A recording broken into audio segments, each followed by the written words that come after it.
Yo, welcome back to another episode of Rebreak Radio. Today we're going to talk about the Super Nintendo Classic Edition. We're going to talk about lost and unreleased games. We're going to talk about the shutting down of online and network services and games.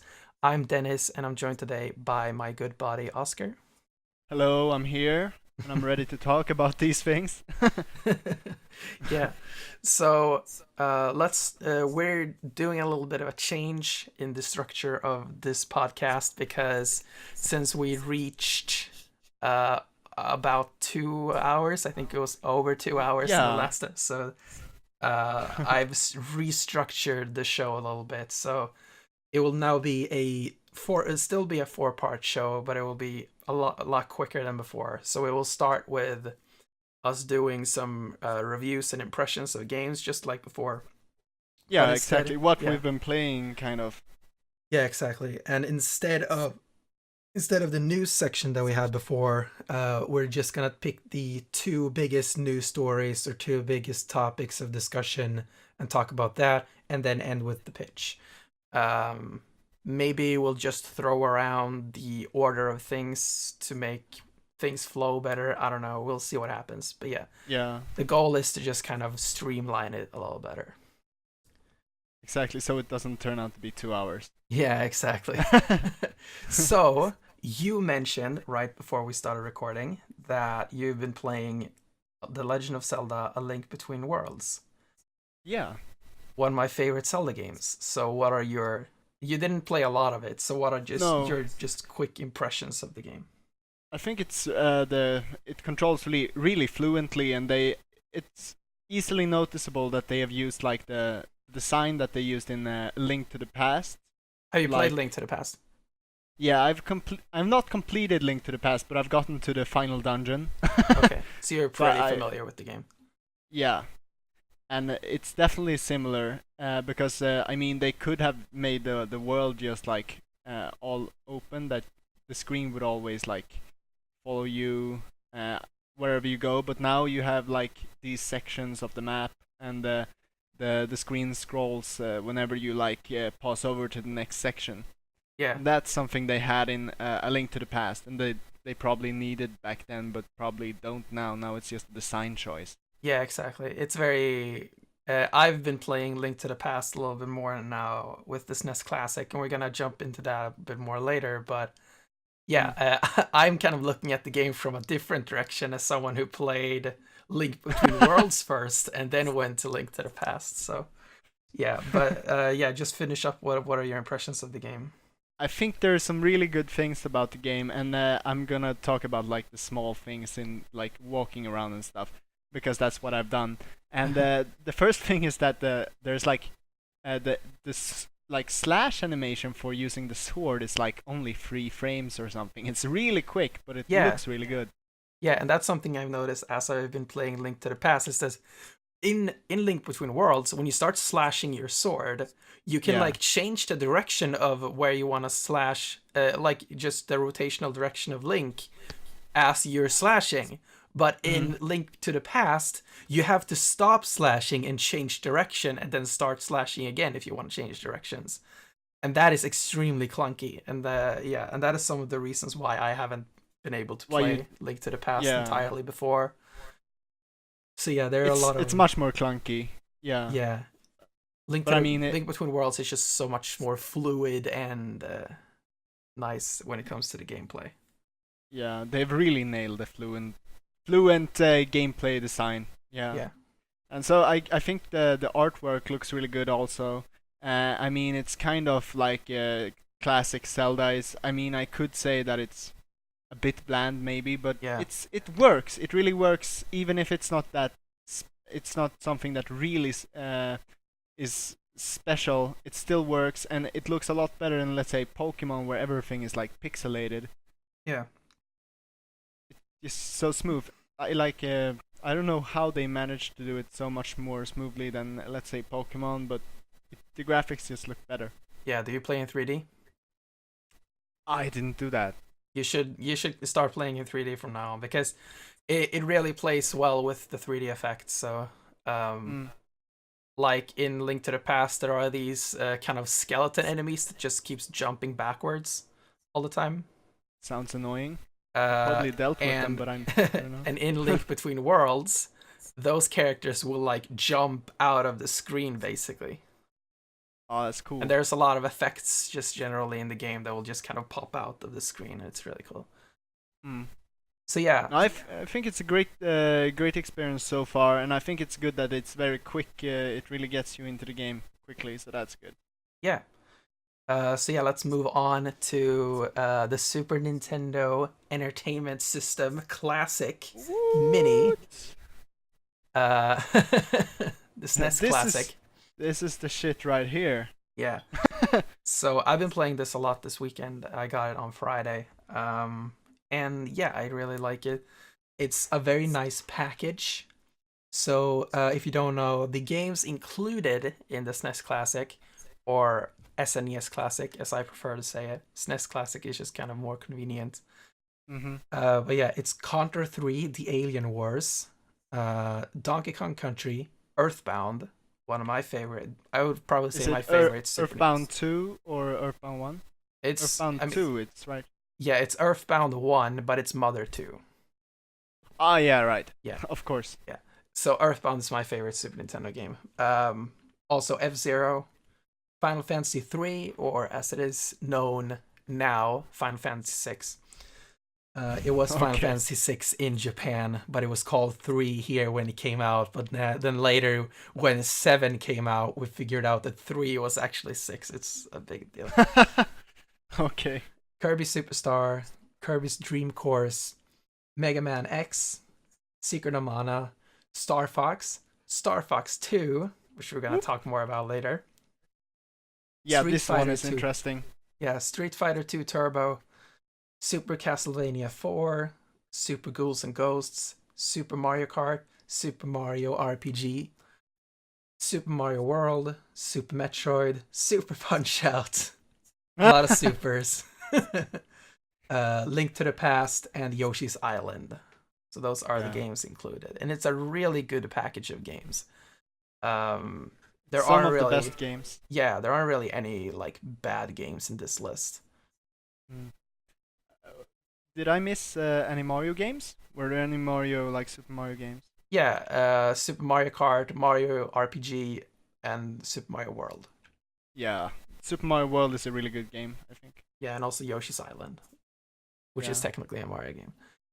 Yeah. But yeah, as just like the package, it's a very good package. It's a very beautiful interface. The music is nice in the background, and it works well. So you can have 4 suspend points, basically save states in each game.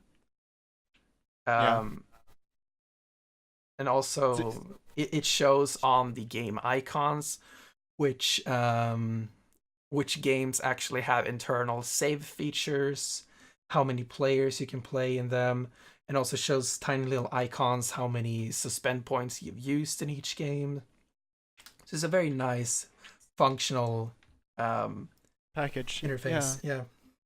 I think this is what a lot of people want, because nowadays we don't care so much about graphics anymore like before. Now we just want to play good games, and this is like a console that comes out, it's pretty cheap, and it contains a lot of good games from like classic era, so yeah, it's really nice. Yeah, it's a really nice package. Yeah. You can also rewind in the games, which is really cool. So by re-entering a suspend point by pressing X, that allows you to go into rewind mode. So let's say you like die to a boss in the game, you can just exit the game, go into the suspend point, and then rewind a little bit, and you can just try again. Yeah, you can try again without having to go back a lot of levels. Yeah, it was more difficult back in the day. Nowadays we just use cheats instead. Yeah, but there were a lot of game design elements back in the day that just really hailed from the arcade era, where like if you had a lot of lives, and if you lose all your lives, the game is over. But then as it came along, it's like, okay, the game isn't over, but you have to restart from the last save point. And then people just like, but why do we have to restart from the last save point? I've already played that. And like, I've already proven that I can pass this, so why do I have to do it again? And that's where we get to games like Super Mario Odyssey, which have completely removed the one-up system at all. Yeah. Like, there are no one-ups in Odyssey at all. That's interesting. That's the, I would say, my favorite is Star Fox 2 so far. So let's get into Star Fox 2. Yeah. So obviously, can I just say, because I've seen this game before. Yeah. And I've always found it very interesting because this is a game that actually wasn't released for the Super Nintendo system. Yeah. So Star Fox 2 was really, let's see. It was not released. Yeah, it was not released. And therefore there are no release info in the IP notice because it just came out. But yeah, it's basically, it was supposed to come out somewhere in the late like 96 or something like that, when the 64 was supposed to come out. And it was basically, it wasn't up to par with the Super Nintendo, with the Nintendo 64 and the PlayStation when it comes to 3D rendering. So it was cancelled. They just thought it was better to basically let Star Fox 64 take the spotlight. They thought that was a better project to put their focus on, and to make people focus on, so that people they wouldn't buy this game and not buy the 64 version, or exactly. But after having played Star Fox 2, and I haven't played like the entirety of Star Fox 2, and for anyone who is playing Star Fox 2, if you're playing on normal mode is basically like a tutorial. It takes you through like a couple of the stages in the game and then leads you to the final boss. You have to play on hard mode to play the entirety of the game, and then on expert mode to play even more of the game, I think. I'm not really sure yet. I've played once on normal mode, and I made an attempt at hard mode, but I died. So, from what I've played so far, I really love the ideas in this game. Obviously, the elephant in the room is that the game runs at like 10 frames per second, and that really sucks. But honestly, like, this game is really good. And if you can get past the terrible performance, like, this is a really good game. And it makes me really it makes me wish that 64 never happened, or Star Fox 64 specifically, because Star Fox 64 was a remake of the first Star Fox.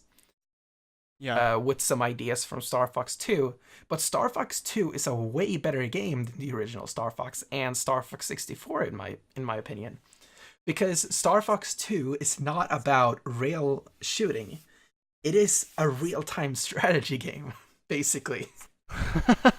That's really interesting, because it really takes this it's both action and strategy, because you have to this Lilith War that is ironically I'm calling it that now. You have to choose your battles and make the tide go in the favor of Star Fox. Yeah. So the way it works, the way the game works here is that you have this real-time strategy map of the solar system, and Andros and his army, or whatever you call it, are trying to destroy Corneria with missiles. Corneria is the home planet of the furry animals. Yeah. So, in the original Star Fox, you could ask the question of why don't we just fly to Andros right away, right?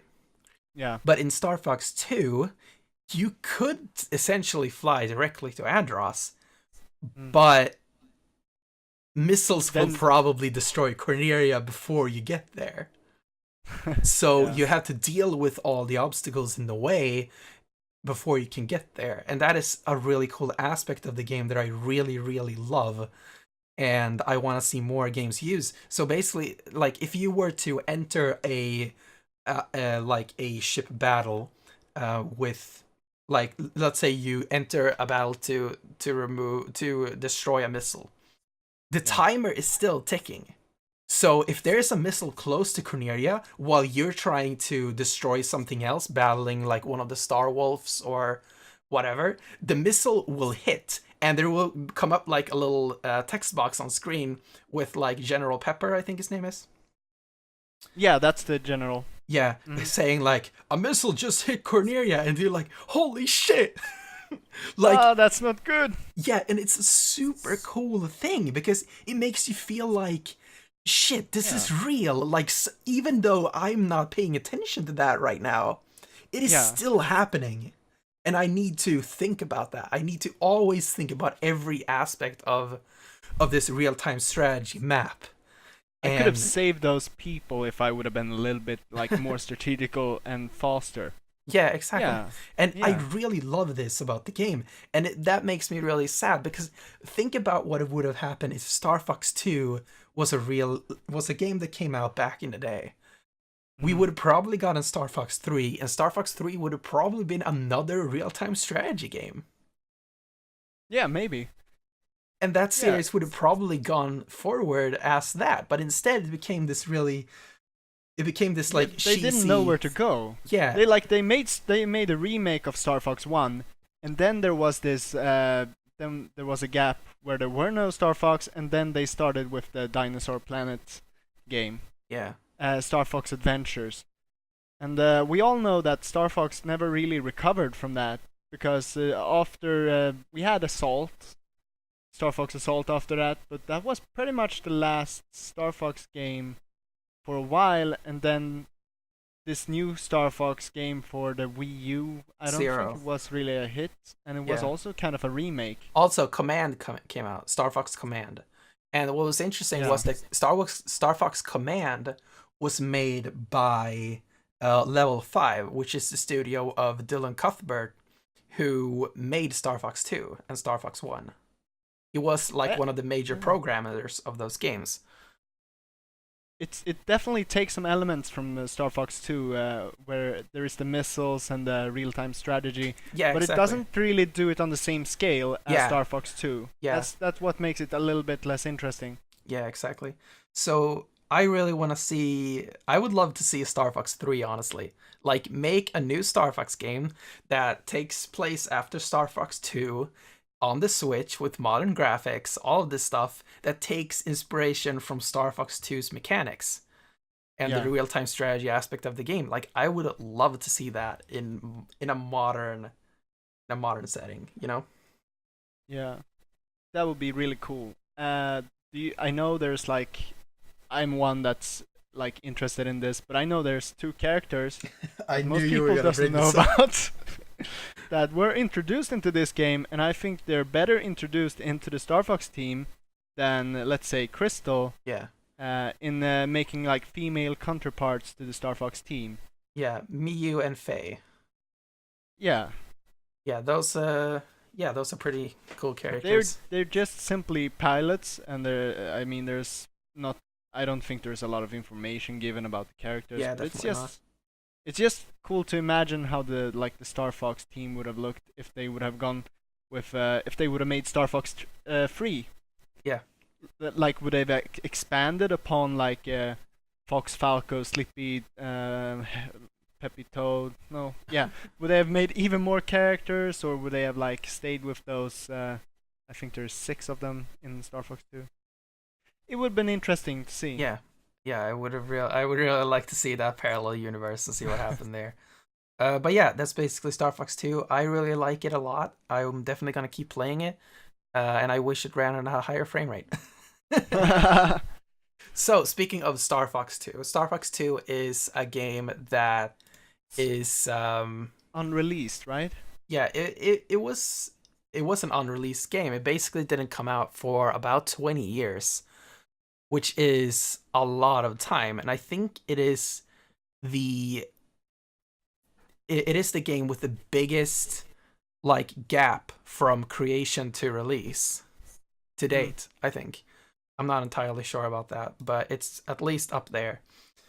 So with Star Fox 2 being a game that was recently re-released, or not re-released, recently released, but was made back in the day, we're gonna talk about just generally about games that have been either unreleased, unlocalized, or just lost to time.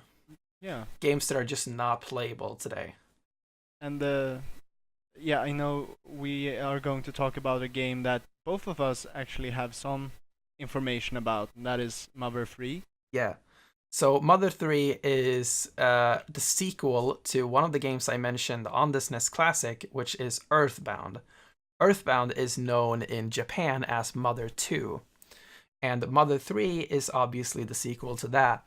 And Mother 3 came out in 2006 on the Game Boy Advance and was only ever released in Japan. Yeah. And you may be familiar with one of the characters from that game, who is Lucas, who is in Smash Bros. And Ness is from Earthbound, or Mother 2. So, yeah, like, I've talked about this so much. Like, I just really want Mother 3 to be released. Yeah, and you're not alone. There's a lot of people that have been spending time in translating this game. I think there's actually a full translation of the game that's very, very much functional and good, that can be downloaded online. Yeah, I have decided to not play that because I am so sure that this game will come out. Like, they wouldn't have released Earthbound Beginnings and Earthbound. They wouldn't have brought these games from their graves, because like Star Fox, no, not Star Fox, Earthbound Beginnings, known as Earthbound Zero before, that was the same case as Earthbound, as Star Fox 2. That was a game that was almost finished and never came out, at least in the West world. It came out in Japan, but like it was a similar situation there, right? Like that was a game that Nintendo just resurrected. So exactly, it's precisely the same as Mother 3. Yeah. In the way that it was actually translated and released eventually, just for Virtual Console. For the Nintendo Switch, or was it Wii U? Wii U, yeah. Yeah, so they re-released Earthbound, and Earthbound was never released in Europe, but it came out in Europe for the first time on the Wii U Virtual Console in 2015, I believe it was. And it was later also released on the new 3DS Virtual Console as well. But yeah, also Earthbound Beginnings came out. I haven't played that. It is extremely basic and very, very primitive. So I don't think I'm gonna play that. And from what I've heard, it's basically just Earthbound is basically just a better version of that game. So yeah, sometimes we don't have to go back to the beginnings. Yeah, just leave them be and play the better games. Mother 3 is actually I suppose a really good game. Yeah, and it's a very different game from what I've heard. And from what I've heard as well is that the game is the combat system has like a rhythm, a rhythm mechanic to it. And from what I've heard, I haven't played it myself, but from what I've heard is that it's basically unplayable on modern emulators because of delay and latency.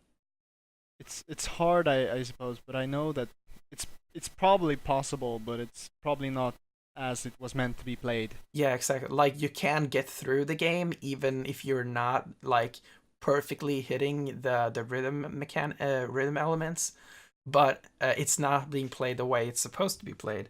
And I would assume it's like a combination of there being an inherent delay on an emulator, as well as the delay on just a regular computer monitor or something being higher than this tiny little LCD screen on a Game Boy Advance. Maybe. That might be it, but it might also be that the emulator can't really... Like, it doesn't function the same way that the Super Nintendo. No, I mean Game the Boy Game Boy Advance. Advance did. Yeah. Maybe there's just some tiny difference. Yeah. Yeah. So let's just hope they release it, because I really want to see that game, and I just keep waiting for it to happen. You have a lot of patience. Yeah, and we're actually going to talk a little bit more about that later on. But let's move on to the next. Or do you have any example of just like an unreleased or lost game or something that you want to see come out? Not right now. There's probably some game that I would like to play that have been like Japanese only. Yeah. Yeah, I can't think of it right now, but I know there are a lot of games out there. So let's move on to the Satellaview. So you didn't know anything about the Satellaview when we went through the notes before. No. So let me just tell you what the Satellaview is. So the Satellaview is an add-on for the Super Nintendo. That it allowed the Super Nintendo to pick up like TV signals, and it was only ever released in Japan. And basically, it allowed it allowed for downloading like games from a TV channel. Yeah, basically allowed for streaming games through the TV. But what was the next layer of awesomeness to it was that because there was some of the Satellaview games that supported SoundLink, I believe they call it, which is basically the game listens to the sound from the TV and syncs it up to the broadcast. So the TV, they can basically send out these kind of announcements, or like they can have a narrator and stuff like that through the TV, and it basically meshes with the game audio. And there was this specific element of that, which was they released an entire remake of the first Legend of Zelda on the Satellaview. Oh yeah, I think I've heard of this. Yeah. So it's basically this just remake of the first Legend of Zelda in the style of A Link to the Past, basically. And because this is like kind of synced up to the broadcast, the people would be playing it at the time, like kids like all around Japan would be playing this at the same time, and then all of a sudden the announcers would be like, go here to get this item, and then this item just spawns in the world, and everyone can just like run to that spot and go get it. And obviously it wasn't multiplayer, so they wouldn't see each other, but still, like, this item would just spawn in the world. And this is really before its time, kind of. Yeah, it is extremely before its time. And I was watching a stream. IGN did a stream. It was like a fundraiser stream for I don't remember exactly what they're called, but it's like a non-profit organization for video game history. Just kind of recording video game history and stuff like that. And they had basically been part of this group that were trying to recreate the Satellaview experience. And the way they have gone through to do this is crazy, because basically with the Satellaview add-on, which was basically placed underneath the Super Nintendo system itself, and then you placed a cartridge inside the cartridge slot of the Super Nintendo. But then in this cartridge, there was like this mini cartridge. And on this cartridge was placed the data that was transmitted from the broadcast. So the only way they've actually been able to recreate this experience is because some Japanese kid, like, or adult or whatever, back in the day, when they played this, decided to, because there were multiple broadcasts of this Zelda remake. Yeah. So let's take the Zelda remake, for instance. The way they would have had to recreate it is to get one of these mini cartridges that has the data on it, so they could actually extract the data and get like all everything that's on it, and then and then how the only way they know what was actually said and at what times is because someone recorded it. Someone at the time recorded it. Yeah. And because the nature of the game, which is like, let's say you were to play the first broadcast, you play through the first broadcast and that works and all that, and then you play the second broadcast, that means the cartridge is wiped of the first broadcast.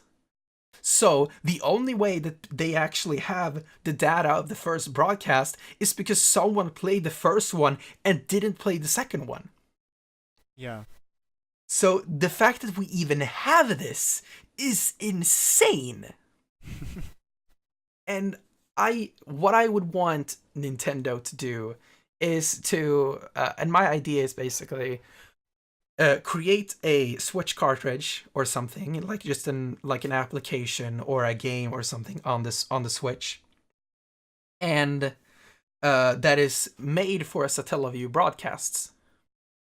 They should just make a new like broadcast system. They should make a new like streaming service for playing games, so everybody can play at the same time. That would be really cool. Yeah, because this needs to be archived. People need to know about this, and this is one of those things in gaming history that people will just never know about. Like, people never know this happened. And the only way we actually know about this is because someone happened to record it.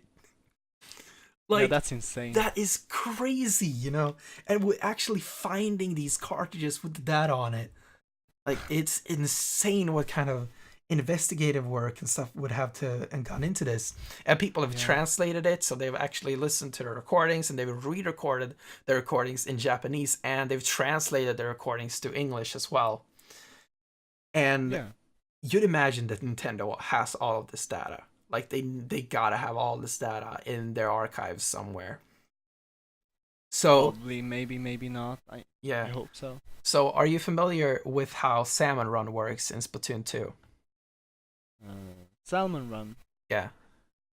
No? It's the wave-based survival mode in Splatoon 2. Okay. That basically works the way that it's open at certain hours of the day.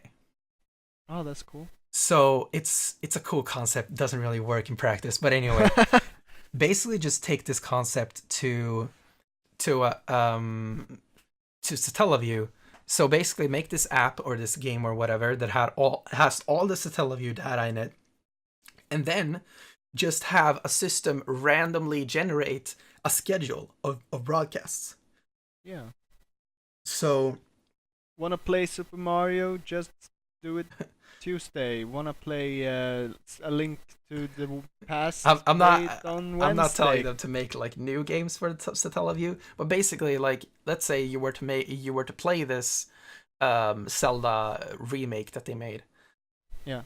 So the way they would do it is I really don't think that's like a thing that people want. I think that I want this because I want to know like the history of it. Yeah. But I don't think people exactly. want to play that's this why anymore. it's that's why it's like a random thing, like, because you wouldn't have people just sit and manage this for a long time. It would be automated. So let's say you were to get this, you go into the app and see like, okay, when's the next broadcast for the Zelda remake? So you just see like, okay, it's happening here. So then you just go and play it when it happens, because this is some kind of experience that you can't really play in the same way on your own. Like, it has to be from this live broadcast to get the same experience, I think, at least. I'm not familiar with the game enough to know that, but so I think that would be like a pretty cool way to just recreate the experience. And there aren't enough Satellaview games to not have to. You would probably be able to loop it daily or maybe weekly, you know? Yeah, probably. I think they should just make they should take the concept from Satellaview and implement it modernly. Yeah, they could do that as well. Yeah. Speaking of shutting down networks, basically what the Satellaview was, there were a couple of sad stories this week about Nintendo shutting down the Wii Shop Channel in 2019 and Sony shutting down Gravity Rush 2's online services after just a year of support. So I basically just wanted to have a topic about what companies should do regarding shutting down the network services on their systems and their games. So basically the biggest argument against digital games is that in eventually Sony, for example, or Microsoft and Nintendo will be shutting down the PlayStation Store or the Microsoft Store, respectively, and you will no longer be able to access your games. Yeah. And then they're like, if you can't find the like hardware copies of the game, then they basically your Xbox is useless. Yeah. Or PlayStation. Yeah. Yeah. And that's basically it. Like when you can't download the games anymore, they're not accessible anymore. And we saw like that was kind of a scare with PT, the Silent Hills demo, when Konami just completely removed it from the PlayStation Store. And now if you nobody didn't can get it. Yeah, and if you didn't have it downloaded, there's no way to get it. And fortunately, if you had it downloaded but then removed, there is a way to use like VPNs and stuff to actually download it again. I haven't attempted it yet, but I'm going to do it eventually because I had to reset my PS4 once. So yeah just this. Let's go to the Wii, the IGN story here. So the Wii Shop Channel, the original Wii store, will be closing its doors forever on January 31st, 2019 at 3 p.m. Japanese Standard Time. And you won't be able to add Wii points to your account as of March 27th, 2018 at 5 a.m. Japanese Standard Time. So it's really nice that they're actually giving out a warning a lot earlier than the canceling of the Wii Shop Channel. Yeah. So that people get time to prepare and make the purchases they want to make. Yeah. So basically the way it is that you won't be able to add any credits so you can buy any new software from March 27th, but the software that you've already purchased will be downloadable all the way forward to January 31st, 2019. So do you think that, I mean, the Wii has been around for quite a while, so I think this is fair. Yeah, it's been around since I think 2006. Yeah, it came out in 2006 in Japan, I think. Yeah, and I mean, I'm thinking of the PS4 and the Xbox, and how. Do you think that they are going to shut down in the near future, or do you think that they because maybe they're going to make a new console, maybe their shop, maybe their store is connected to like the newer games that they have also, like so that the Xbox 360 store is like getting updated because the Xbox One also has a store. Yeah, so I think the Xbox 360 store is pretty safe, I would say, because it's still being used for the Xbox 360 games are still, or some of them are playable on the Xbox One, for instance. So that means the Xbox 360 store will probably still be up for a while. But as for the PlayStation 3 store and the PSP store, those are probably in a pretty big danger by now, since the PSP came out, I think it was 2005 or 2006. Yeah, and that's really long time ago. Yeah, and the PS3 came out in 2007. So the only thing really keeping them around is the fact that they're on the same store as the PS4 and the Vita games.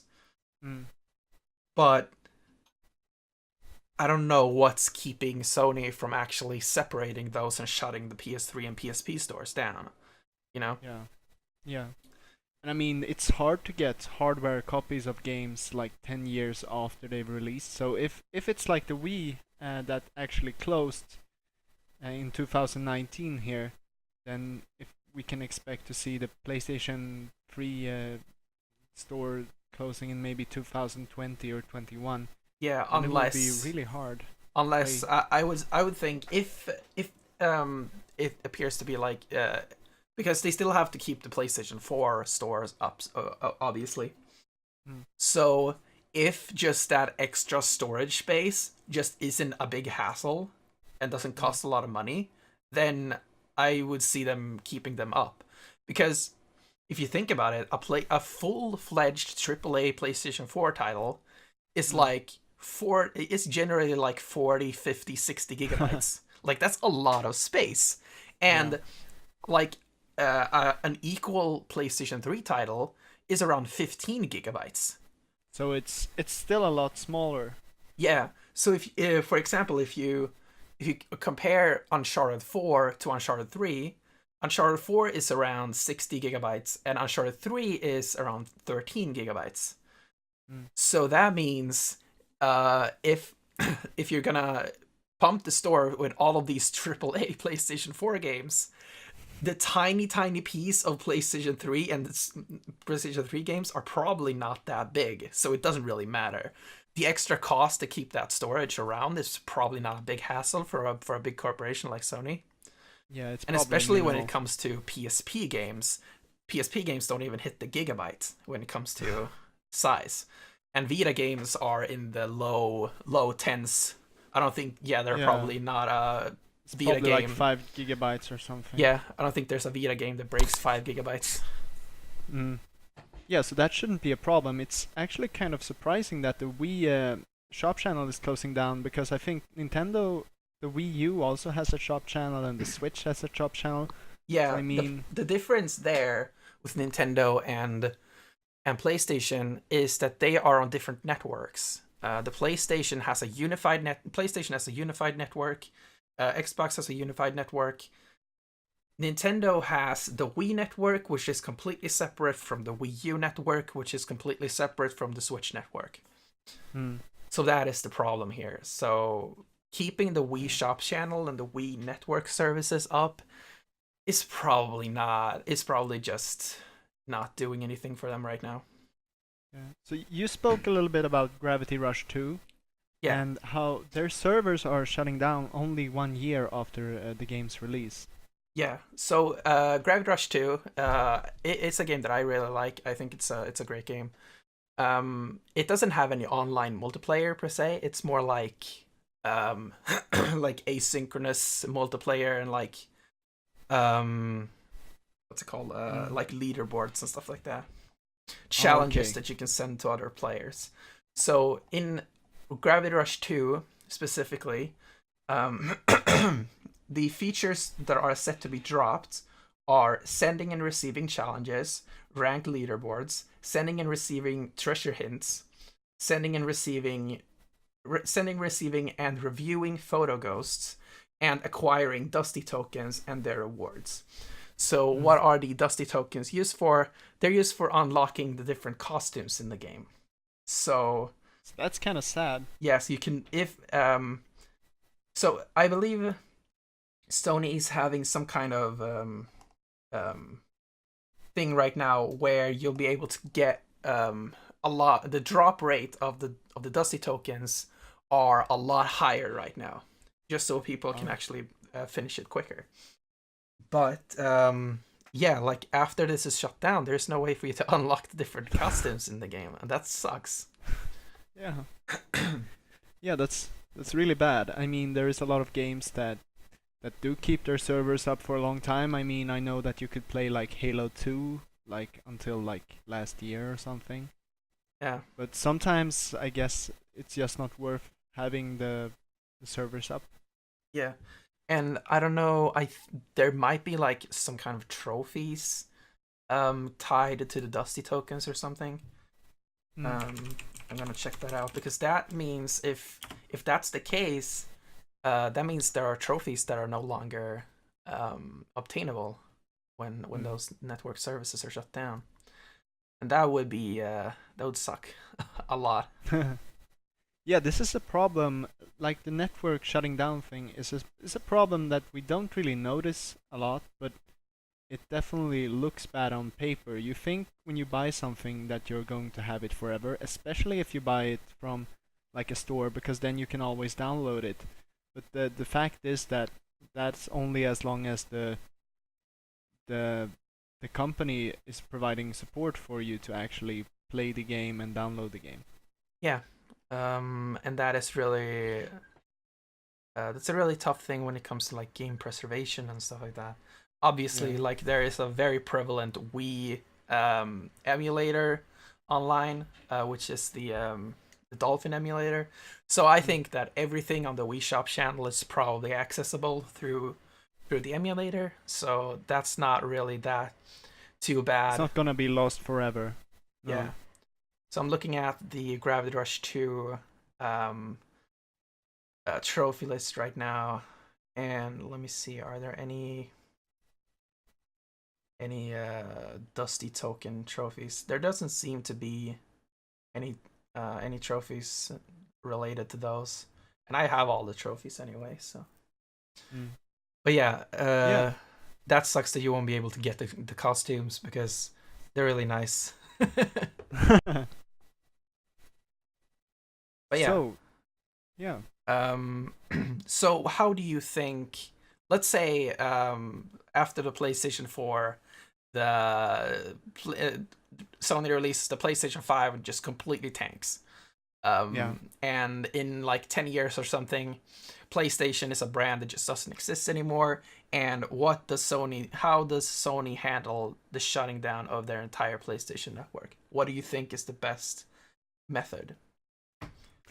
I don't think there's a really good method. I think that they're probably gonna warn people, and they're gonna say that you get like half a year on for you to download the things. But I think in the end, people are gonna everybody loses. Yeah. Like there is no. I mean, if they don't have the money to keep the servers up, that's that. Yeah, I mean, sadly, that is the case, and I think the biggest like savior when it comes to these like networks shutting down is that emulators of these systems will be prevalent at that time, and the games will be downloadable and playable on a PC, and that is really the only mm, savior you have. The only sad parts, the only things that won't really be fixable is I remember.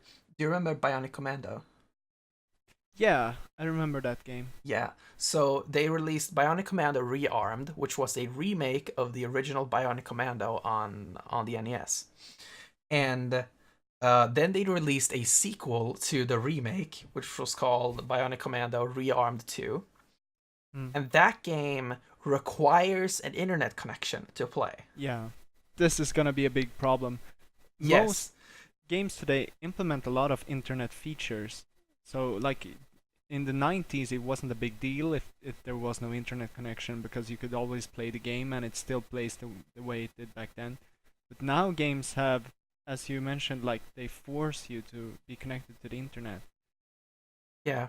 So that's not gonna work very well when archiving the games or like playing them in the future. Yeah, and that is the worst part when it comes to this. And a lot of games today, they don't really have this kind of DRM, this kind of online certification DRM. DRMs are usually like implemented into the system themselves these days. But Mm. the only thing you lose is the multiplayer modes. But multiplayer modes are lost when people don't play them anymore anyway. So, but Yeah. yeah, this is yeah, just a weird topic that yeah, I don't Yeah, really but know it's how. interesting too. Should we move on to the pitch? Yeah, so let's move on to the pitch, and today now we're going back to the SNES Classic a little bit. So obviously we had the NES Classic last year, and we had the SNES Classic this year. And if Nintendo is following this trend, we're either going to see a Nintendo 64 Classic next year or a Game Boy Classic next year. Yes. So first of all, let's talk about what what is the most like the best titles on the systems? No, what is the most likely likely scenario? The N64 Classic or the Game Boy Classic? What do you think? I would say N64 Classic. Or maybe not actually. I would say the Game Boy Classic. And I think the Game Boy Classic would be a system where it's basically a Game Boy, but it's got so it's not like a mini system like the Super Nintendo and the NES systems were, but this is more of a similarly sized console. So it's like the Game Boy. It's like it's just a portable machine. And you're thinking of the old Game Boy, I suppose. You're thinking of the original Game Boy or the Game Boy Color. Yeah. Yeah. So I think it would be a collection of the best Game Boy and Game Boy Color games. Yeah. I mean, I could definitely see this happening. I'm kind of, when I saw the title like Game Boy Classic, I was actually thinking of the Game Boy Advanced, because it feels like the Game Boy is getting pretty old. Yeah.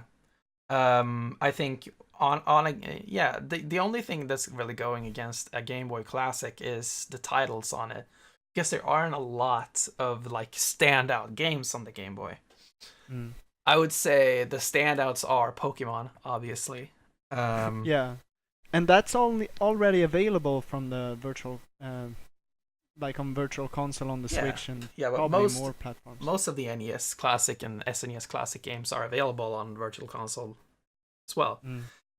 But I would say also like Super Mario Land and Super Mario Land 2, Wario Land, which is Super Mario Land 3. So there you got 5 games with Pokemon and Pokemon Silver. Yeah, there's probably some Mega Man games also. Yeah, you could probably. I'm not sure. Mega Man 5 is like the thing with the Game Boy Mega Man games are that they're basically remakes or demakes of the NES games, but Mega Man 5 was apparently a completely original game, so I think we would see Mega Man 5 on there. You could also see the Donkey Kong Land games. Yeah, I'm not really super familiar with the Game Boy. I kind of think that the Game Boy Advanced, that has like it also has Pokemon, but it has it has like Metroid Zero Mission, Metroid Fusion, Super Mario World. Yeah. So I thought about this yesterday when we talked about the SNES Classic and Star Fox 2, or actually earlier, I mean. So with Star Fox 2 being an unreleased game that never came out on the Super Nintendo, what if Mother 3 comes out on the Game Boy Advance Classic? Oh, that would be great. That would be really cool. Like, what if they released that game on the Game Boy Advance Classic as an unreleased game? Like, yeah, as well as like if they make a translation, they can put it up on the virtual store also for the Switch. Yeah. I mean, it wouldn't be, as long as they have it translated, it shouldn't be like much problem for them to provide it both on the Game Boy Advance Classic and like Switch. Yeah. But yeah, since I can't really come up with any more Game Boy games here, let's go to the N64 Classic, a console which we are both a lot more familiar with. There is no titles for the 64. It was an unsuccessful console. Nobody likes it. It kind of was an unsuccessful console. But yeah, I guess. For the N64 Classic, we would obviously see games like Super Mario 64, Ocarina of Time, Majora's Mask, probably some Mario Party games. Maybe some Yoshi's Island. Yoshi's Story, you Super Smash. Yeah, Smash Bros. That's a good one. Yeah. Are you more familiar? 64. Are you familiar with the Mario Party games on Nintendo 64? I think I played one of them. Yeah, I would assume 3 is the best one. I haven't played any of them, but 3 is the latest one. So yeah, either 2 or 3. 1 has a lot of controversies around it regarding the analog stick. Oh It had a yeah, lot of mini hurting games. people. Yeah. It's very sharp. Yeah. So yeah, I would yeah, Super Mario 64, Ocarina of Time, Majora's Mask, Mario Party 2 or 3, Donkey Kong 64, Yoshi's Story probably. Yeah. Um, Mario Kart 64, F-Zero X. Definitely F-Zero X. That's a really good game. Mm-hmm. So what else?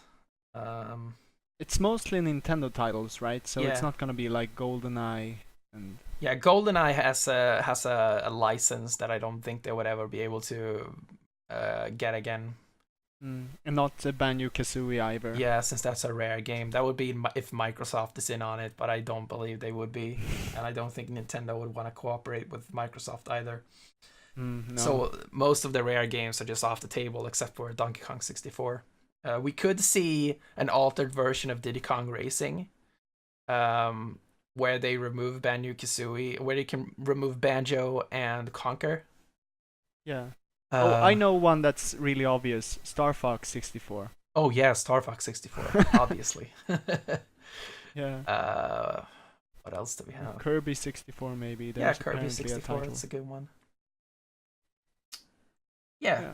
There are some good games. I definitely don't think we're reaching like the 20s when it comes to games. We're probably gonna lie around 15, I would say. It'd still be worth it. Yeah, I think it'd still be a good. Do you know if because obviously the NES Classic was hacked after it came out, and people were able to place like Super Nintendo games on it and Game Boy games or like Game Gear games. I think they even put on it. Wow. So that's really interesting. But I don't remember if they ever got Nintendo 64 games to work on it. But I think they may have because on the NES Classic. Yeah. Oh my god! I thought that hardware was only supposed to like be able to play like NES games. No, they're using the exact same motherboard and exact same system on chip as they're using in the Super Nintendo Classic as they did in the NES Classic. Oh my god. Yeah, okay. Teardowns of it is showing that it's literally the same hardware inside. They just changed the games. Yeah, they just change what's loaded on it and the appearance of the system. That's so cheap. And considering that the NES Classic or the NES in general didn't have an LED, power LED on it, I don't think. But the Super Nintendo has a power LED that lights up when you're powering on. That means they probably had planned ahead even when they made the NES Classic to be able to implement a light up LED into the Super Nintendo Classic. Yeah, probably. So, I mean, it's I understand that why they would do so. It's not really a big deal. I think the price is kind of good for these consoles too. You get a lot of games, right? Yeah, you get a lot of games. I think it was a pretty cheap tactic on Nintendo's part to bring it down from 30 to 21 when it comes to Super Nintendo Classic, because there are a lot of games missing on the Super Nintendo. We talked about it in the start of the show, but there are a lot of games missing, such as like Chrono Trigger is one of the games that people are really missing on the system, and then Donkey Kong Country 2 and 3 are not on there. Yeah, I mean, it's like they probably don't have much space issues because these games are like really small. Yeah, they definitely don't have space issues. No, I don't know how big they are, if they're like 20 megabytes or if they're even less, but it's ridiculous. Yeah, they're really small games. Nintendo is just good at making games small in general. Yeah, I mean, it would be nice to see the N64 Classic. I think maybe like a Game Boy Advanced hybrid Classic would work too as a portable console. That could work, like, yeah. Yeah, containing games from both. I would rather see them do a virtual console for that instead. But Yeah, we could kind of lean into Virtual Console a little bit as well. Yeah, Virtual Boy. Oh, yeah, right. I wanted to talk about Virtual Boy Classic as well before we go into Virtual Console. So, uh, I would really want them to do a Virtual Boy Classic, and obviously the Virtual Boy was a failure. It Yeah. wasn't even out for. I think they canceled it within 6 months or something like that. It was definitely a failure. But there are some pretty cool games on it. So I've heard a lot of people talk about some pretty good games on the Virtual Boy, such as Mario Clash, um, Wario Land. Wario Land Yeah. on the Virtual Boy is supposed to be a really cool game that really makes use of the 3D in the Virtual Boy. And also Mario Tennis was on it, and there was a Star Fox-like game called Red Alarm. Yeah. So yeah, there were some pretty some games there. There was some Tetris games, stuff like that too. So I think they could definitely like pull together. And there were a lot of games that were just never finished, so they could probably just spend a little bit to finish up some of the games that were never finished, and bring them on there as well, because we just need it for preservation. And I tried to play some Virtual Boy games on an emulator, and it was just clunky. I don't know, like it's an emulator that's running in DOS. Like it's weird, and yeah, I don't know if there are any other emulators, but yeah, it was It's just definitely like something that's in danger it was of just being not like a extinct. I think there might have been some like people making Virtual Boy games work with the VR headsets, like the Vive. yeah. There are some. I think there are some Virtual Boy emulators for VR headsets. I was really surprised that they never made Virtual Boy Virtual Console for 3DS. Considering those games are in 3D, they would have been perfect on the 3DS. Yeah, that's true. They should probably have done that for a Yeah, Virtual Console. yeah. I That didn't was a even think about that. that was a huge missed opportunity. Yeah. But then also with the Virtual Boy is one of the systems that you can't recreate with a normal TV or with Virtual Console on the Switch, for instance, because it needs that 3D display. Yeah. So how do you think they would implement the Virtual Boy Classic? They So make another VR headset?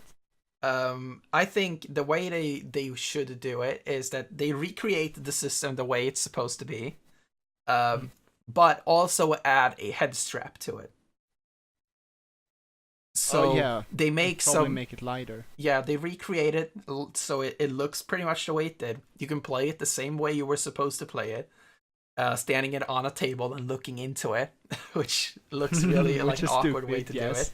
But I would want them to kind of modify it a little bit so you can actually wear it like a VR headset. Yeah. I mean, I could see how that would work, but I don't think it's gonna happen. What do you think? Yeah, I don't think it's gonna happen either, but I would like them to do it. Yeah. I mean, the Virtual Boy is just like a bunch of controversy. Basically, it's people feeling sick and no sales and whatever. So Yeah, but today it would be it would be a big collector's item, and it would be just great for video game preservation and allowing people to actually see what the system was like, even though it wasn't a success. yeah, that's true. It Yeah, doesn't have to be for everyone. It's just for. It's not E for everyone. It's like S for specific audience. it's C for collectors. Yeah. So yeah, let's before we end the episode, let's just quickly pivot into Switch Virtual Console, something that hasn't arrived yet and hasn't even been announced yet. So, what do you want to see in regards to Virtual Console on the Nintendo Switch? Oh, I'm not really aware of what games were available on the Wii U Virtual Console, but I would say I would like to see some N64 games, which is pretty obvious. We want to see Super Mario 64 and Zelda Ocarina of Time, Majora's Mask. Yeah, but obviously. it would also be nice if maybe they could put a GameCube game in there, such as F-Zero, GX, or maybe Wind Waker or. The biggest arguments I've seen against that is that they would probably just port those games instead and make them like HD remasters. Yeah. Because if they release Wind Waker as a GameCube virtual console game on the Switch, I would be mad because they made a better version of that game on Wii U. Okay, it was a bad example. Yeah, but that game, like that remaster that they did, was gorgeous. It was like, when you look at Wind Waker, you're like, holy shit, this game is gorgeous. How is this game so gorgeous still today? This game is hot. Yeah, but when you look at the Wii U version, you're like, how the hell did they top that? Yeah. And they didn't really change a lot in the game. It's just a new lighting engine. It's just the shaders, basically. I think. It's just a new lighting engine.